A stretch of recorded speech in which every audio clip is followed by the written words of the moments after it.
కృష్ణా జిల్లా గన్నవరం నియోజకవర్గ పరిధిలో టీడీపీ నేత రంగబాబుపై గతంలో వైసీపీ నేతలు దాడి చేసిన ఘటనలో ఈరోజు వైసీపీ నేతల్ని మాజీ ఎమ్మెల్యే వల్లభనేని వంశీ అనుచరులైన ఓలుపల్లి మోహన రంగాతో పాటు మరికొంతమందిని ఈరోజు వైసీపీ నేతలను అయితే అరెస్ట్ చేసి కంకిపాడు పోలీస్ స్టేషన్కి తీసుకొచ్చారు. ప్రస్తుతం మనం కంకిపాడు పోలీస్ స్టేషన్ పరిధిలో ఉన్నాము.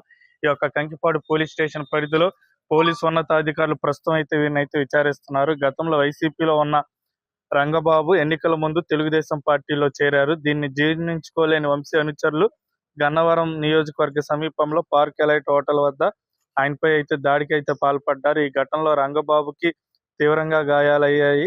ఈ ఘటనపై కేసు నమోదు చేసిన పోలీసు వాళ్ళు అయితే ఎటువంటి విచారణ అయితే చేయకపోవడంతో ఇప్పుడు తెలుగుదేశం పార్టీ అధికారంలోకి వచ్చిన తర్వాత ఈ యొక్క కంకిపాడు పోలీస్ స్టేషన్ కి అయితే ఈ యొక్క నిందితులను అయితే తీసుకొచ్చారు. వైసీపీ ప్రభుత్వంలో ఈ కేసును అయితే నీరు గార్చారని చెప్పి బాధితులు అయితే వెల్లడించారు.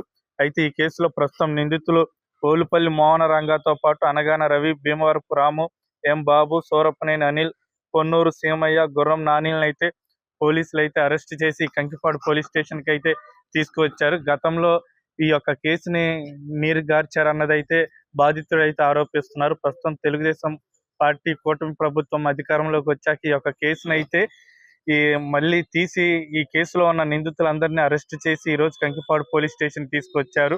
ఏదైతే ఈ ఘటనలో ఇప్పుడు ఈ యొక్క కంకిపాడు పోలీస్ స్టేషన్ పరిధిలో పోలీసు ఉన్నతాధికారులు ఈ నిందితులను విచారించిన అనంతరం కోర్టులో ప్రవేశపెట్టనున్నట్లయితే సమాచారం.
కంకిపాడు నుండి అదా న్యూస్, నవీన్ కుమార్.